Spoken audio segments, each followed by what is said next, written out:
RBI के सख्त नियमों के अनुसार बैंक खाते में KYC know your customer update न कराना अब केवल एक औपचारिकता नहीं रह गया है। अगर आप समय पर केवाईसी नहीं कराते हैं तो आपको गंभीर वित्तीय नुकसान झेलने पड़ सकते हैं। यहाँ फरवरी 2026 की ताजा आरबीआई गाइडलाइंस के अनुसार होने वाले प्रमुख नुकसान दिए गए हैं। 1. खाता फ्रीज या आंशिक रूप से बंद, अकाउंट फ्रीज। केवाईसी न होने पर बैंक आपके खाते पर डेबिट और क्रेडिट दोनों फ्रीज कर सकता है। नुकसान: आप न तो एटीएम से पैसे निकाल पाएंगे और न ही किसी को यूपीआई या नेट बैंकिंग से पैसे भेज पाएंगे। यहाँ तक कि आपके खाते में आने वाला पैसा जैसे सैलरी या पेंशन भी रुक सकता है। 2. सरकारी सब्सिडी और स्कीम का रुकना।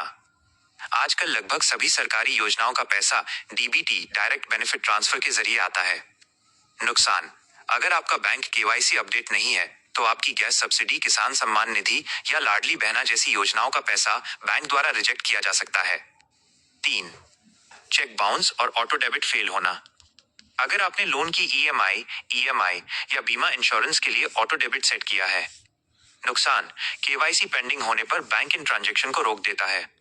इससे आपका चेक बाउंस हो सकता है और आपको भारी जुर्माना, पेनल्टी भरना पड़ सकता है।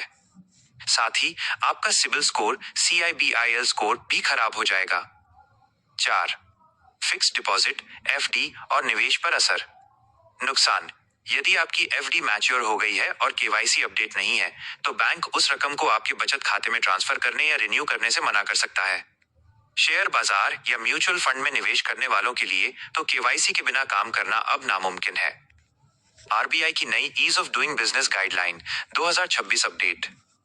आरबीआई ने ग्राहकों की परेशानी कम करने के लिए कुछ राहत भी दी है। वीडियो केवाईसी: अब आपको बैंक जाने की जरूरत नहीं है। आप घर बैठे वीडियो कॉल के जरिए केवाईसी पूरा कर सकते हैं।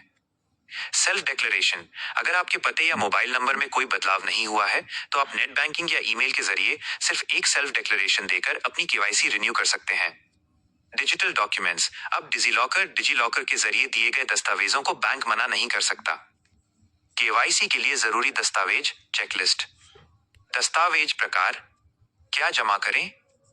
पहचान का प्रमाण, आधार कार्ड, पैन कार्ड या वोटर आईडी।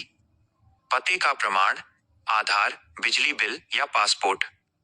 हालिया फोटो, कम से कम 2 पासपोर्ट साइज फोटो। क्या आपको अपने बैंक की तरफ से केवाईसी अपडेट करने का कोई मैसेज आया है? अगर हाँ, तो मैं आपको बता सकता हूँ कि आपके बैंक के लिए ऑनलाइन प्रक्रिया क्या है।